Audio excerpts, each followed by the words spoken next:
MSIL ವತಿಯಿಂದ ಉಚಿತವಾಗಿ note ಪುಸ್ತಕಗಳನ್ನು ವಿತರಣೆ ಮಾಡುವಂತಹ ಒಂದು ಕಾರ್ಯಕ್ರಮವನ್ನು ಹಮ್ಮಿಕೊಳ್ಳಲಾಗಿದೆ.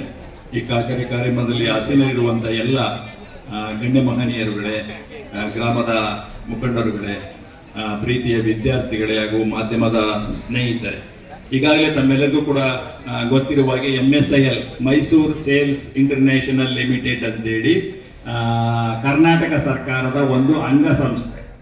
ಸೊ ಮಾರ್ಕೆಟಿಂಗ್ ವಿಭಾಗದಲ್ಲಿ ಜನರಿಗೆ ಉಪಯುಕ್ತವಾಗಿ ಬೇಕಾಗುವಂತಹ ಸರಕುಗಳನ್ನು, ಸಾಮಾನುಗಳನ್ನು, ಸಾಮಗ್ರಿಗಳನ್ನು ಬಹಳ ನ್ಯಾಯಯುತವಾದಂತಹ ಬೆಲೆಯಲ್ಲಿ ಒದಗಿಸಿಕೊಡುವಂತಹ ಕೆಲಸವನ್ನ ನಿರಂತರವಾಗಿ MSIL ನಮ್ಮ ಕರ್ನಾಟಕ ರಾಜ್ಯದಲ್ಲಿ ಮಾಡಿಕೊಂಡು ಬರ್ತಾರೆ. ಹಾಗೆಯೇ ಇನ್ನಿತರ ಹಲವಾರು ಸೇವೆಗಳನ್ನು ಕೂಡ MSIL ವತಿಯಿಂದ ಜನರಿಗೆ ಒದಗಿಸಿಕೊಡುವಂತ ಕೆಲಸವನ್ನ ಮಾಡ್ತಾ ಇದೆ. ಇದು ಈಗ ಮತ್ತೆ ಪ್ರತಿ ವರ್ಷವೂ ಕೂಡ ಸಾಕಷ್ಟು ಪ್ರಮಾಣದಲ್ಲಿ ಲಾಭವನ್ನ ಈಗ ಮಾರ್ಕೆಟಿಂಗ್ ಮಾಡುವಂತಹ ಸಂದರ್ಭದಲ್ಲಿ ಲಾಭವನ್ನು ಕೂಡ ಗಳಿಸ್ತಾ ಇರುವಂತದ್ದನ್ನು ನಾವು ನೋಡಿದ್ದೇವೆ. ಸೊ ಪ್ರತಿ ಬಂದಂತಹ ಈ ಲಾಭಾಂಶದ ಹಣವನ್ನ ಸರ್ಕಾರಕ್ಕೆ ಡಿವಿಡೆಂಡ್ ಆಗಿ ಬೇರೆ ಬೇರೆ ಉದ್ದೇಶಗಳಿಗೆ ಬಳಕೆ ಮಾಡಿಕೊಳ್ಳಿಕ್ಕಾಗಿ MSIL ಅವರು ಸರ್ಕಾರಕ್ಕೆ ಅದನ್ನ ಪಾವತಿಸುವಂತದ್ದನ್ನು ಕೂಡ ನಾವು ನೋಡ್ತಾ ಇದ್ದೇವೆ. ಆ ಹಿನ್ನೆಲೆಯಲ್ಲಿ ಇದೊಂದು ಕಂಪನಿಯಾಗಿ ಕೆಲಸ ಮಾಡುವಂತಹ ದಿಶೆಯಲ್ಲಿ ಇದರ ಲಾಭಾಂಶದಲ್ಲಿ ಬರುವಂತಹ ಹಣದಲ್ಲಿ ಏನು CSR ಫಂಡ್ ಬರ್ತದೆ, ಕಂಪನಿ ಸೋಷಿಯಲ್ ರೆಸ್ಪಾನ್ಸಿಬಿಲಿಟಿ ಸ್ಕೀಮ್ ಅಡಿಯಲ್ಲಿ ಏನು ಅನುದಾನ ಲಭ್ಯವಾಗ್ತದೆ, ಆ ಅನುದಾನದ ವತಿಯಿಂದ ಇಂದು ಸರ್ಕಾರಿ ಶಾಲೆಗಳಲ್ಲಿ ವ್ಯಾಸಂಗ ಮಾಡ್ತಾ ಇರುವಂತಹ ಎಲ್ಲ ಮಕ್ಕಳಿಗೆ ಉಚಿತವಾಗಿ ಅವರದೇ ಪ್ರಾಡಕ್ಟ್ ಏನು ಲೇಖಕ್ ಅನ್ನುವಂತಹ ನೋಟ್ ಪುಸ್ತಕಗಳನ್ನ ವಿತರಣೆ ಮಾಡುವಂತ ಕೆಲಸವನ್ನ ಮಾಡ್ತಾ ಇದ್ದೀವಿ. ಸೊ ಇವತ್ತು ಚಾಮರಾಜನಗರ ತಾಲೂಕಿನಲ್ಲಿ ಸರ್ಕಾರಿ ಶಾಲೆಗಳಲ್ಲಿ 1 ರಿಂದ 12ನೇ ತರಗತಿಯವರೆಗೆ ಸುಮಾರು 20,000 ಮಕ್ಕಳು ವ್ಯಾಸಂಗ ಮಾಡ್ತಾ ಇದ್ದಾರೆ.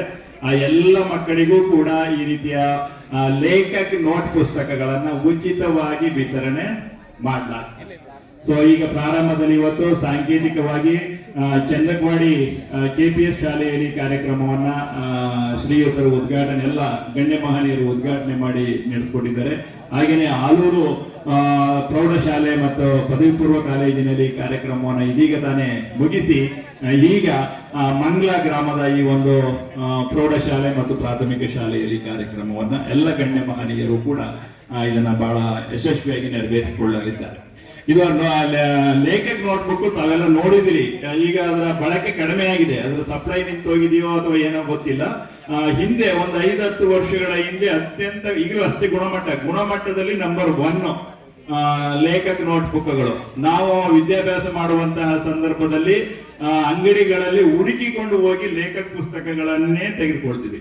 ನೋಟ್ಬುಕ್ ಅಂತ ಹೇಳಿದ್ರೆ ಲೇಖಕ್ ಅಂದ್ರೆ ನೋಟ್ ಪುಸ್ತಕ, ಆ ರೀತಿಯ ಒಂದು ಹೆಸರು ಈ ಲೇಖಕ್ ಪುಸ್ತಕಕ್ಕೆ ಇತ್ತು. ಅಷ್ಟೊಂದು ಪ್ರಸಿದ್ಧಿಯನ್ನ ಪಡೆದಂತಹ ನೋಟ್ ಪುಸ್ತಕಗಳು ಈ ಲೇಖಕ್ ಪುಸ್ತಕ.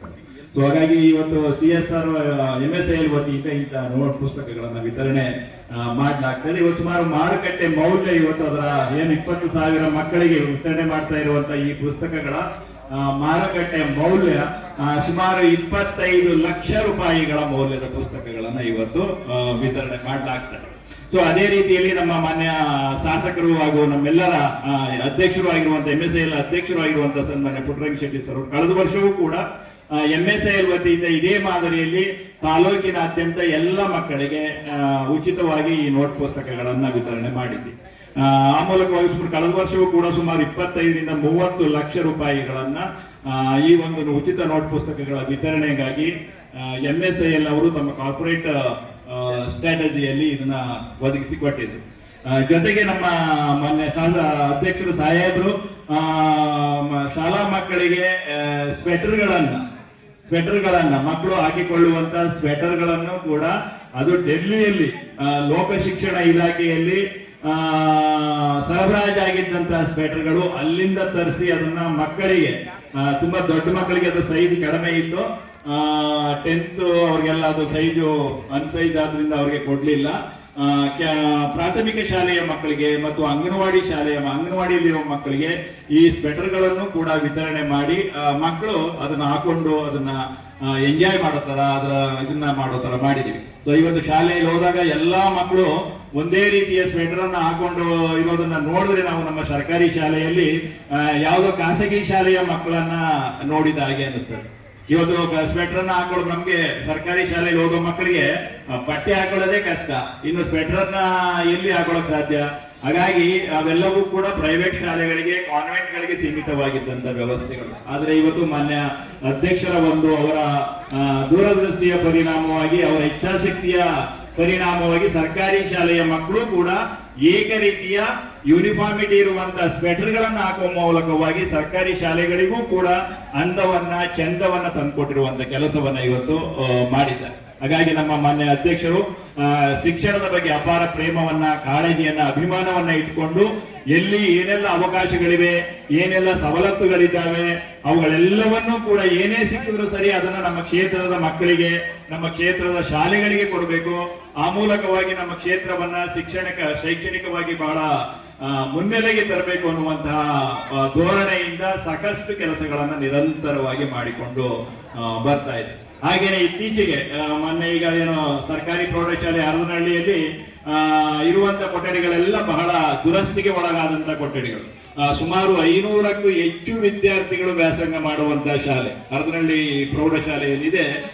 ನಮ್ಮ ತಾಲೂಕಿನಲ್ಲಿ ಅತ್ಯಂತ ಹೆಚ್ಚು ವಿದ್ಯಾರ್ಥಿಗಳಿರುವಂತಹ ಶಾಲೆ. ಆದ್ರೆ ದುರದೃಷ್ಟ ಏನು ಅಂತ ಹೇಳಿದ್ರೆ ಅಲ್ಲಿ ಇರುವಂತಹ ಕೊಠಡಿಗಳ ಸಂಖ್ಯೆಯೂ ಕಡಿಮೆ, ಮತ್ತೆ ಇರುವಂತಹ ಕೊಠಡಿಗಳು ಕೂಡ ರಿಪೇರಿ ಆಗ್ಬೇಕಾಗಿರುವಂತಹ ಕೊಠಡಿಗಳು. ಹಾಗಾಗಿ ಮಕ್ಕಳಿಗೆ ಶಿಕ್ಷಣಕ್ಕೆ ಬಹಳ ತೊಂದರೆ ಆಗ್ತಾ ಇರುವಂತದನ್ನ ಸಾಹೇಬರು ಮನಗಂಡು MSIL ವತಿಯಿಂದ 6 ಹೊಸ ಕೊಠಡಿಗಳನ್ನ ನಿರ್ಮಾಣ ಮಾಡ್ಲಿಕ್ಕಾಗಿ MSIL ನ CSR ಫಂಡ್ ವತಿಯಿಂದ ಸುಮಾರು 60 ಲಕ್ಷ ರೂಪಾಯಿಗಳನ್ನ ಇವತ್ತು ಅದಕ್ಕೆ ಒದಗಿಸ್ಕೊಟ್ಟಿದ್ದಾರೆ.